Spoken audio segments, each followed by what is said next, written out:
चंद्रिका के थप्पड़ को रोक लेगी वसुधा। अपने और देव के रिश्ते के लिए जाएगी पहली बार अपने देवी हुकुम के खिलाफ। जी हाँ दोस्तों, वसुधा का आने वाला ट्विस्ट होगा बहुत ही जबरदस्त, जहां फाइनली आपको देखने को मिलेगा कि अब वसुधा और देव एक हो चुके हैं।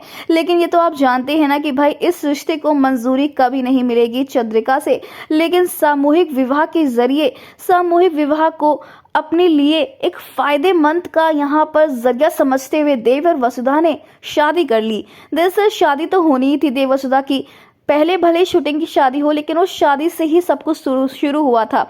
वसुधा ने देव के नाम का मंगलसूत्र अपने गले में पहना था, लेकिन अब फाइनली जब देव भी वसुधा से प्यार करने लगता है, ये सच जानने के बाद कि वो आंखों वाली लड़की वसुधा है, तब से ही देव वसुधा का दीवाना बन जाता है। तो वहीं इस रिश्ते को एक नया मौका मिल चुका है।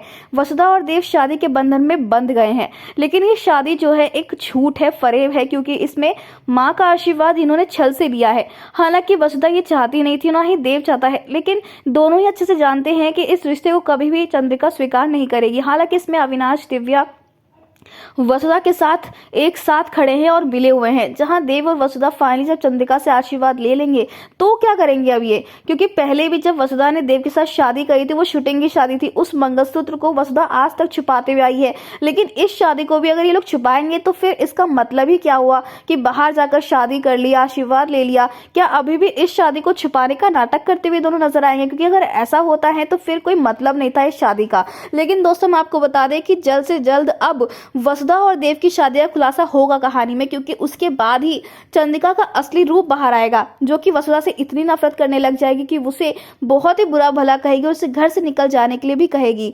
जहां वसुधा को थप्पड़ मारने से पहले देव पर हाथ उठाएगी यहाँ पर चंद्रिका, तो वहीं वसुधा हाथ पकड़ लेगी। भाई ऐसा मूवमेंट आपने पहले नहीं देखा होगा, क्योंकि वसुधा जो अपनी देवी हुकुम के आगे कुछ बोलती नहीं है, उन्हें भगवान का दर्जा देती है, हनुमंत भी वैसे दर्जा देता है। लेकिन अब जब इस शादी को तोड़ने के लिए कहेगी चंद्रिका और इस रिश्ते को मानने से इनकार कर देगी, क्योंकि सोसाइटी में जो इज्जत है, जो रुतबा है चंद्रिका का, इस चौहान परिवार का, वो मिट्टी में मिल चुका है और ये सब कुछ वसुधा की वजह से हुआ, ऐसा चंद्रिका कहेगी। लेकिन अब चंद्रिका खुद भी पागल होने वाली, क्योंकि देव भी उसके खिलाफ खड़ा होगा। तो दोस्तों, इस रिश्ते को मंजूरी मिले या ना मिले, ये रिश्ता बन तो गया है, लेकिन क्या यहाँ पर पंडित जी को आना चाहिए, जो कि बताएंगे चंद्रिका को कि कितनी बार वसु ने उनके बेटे की जान बचाई है, चौहान परिवार की जान बचाई, यहाँ तक कि दिव्या की भी जान बचाई है।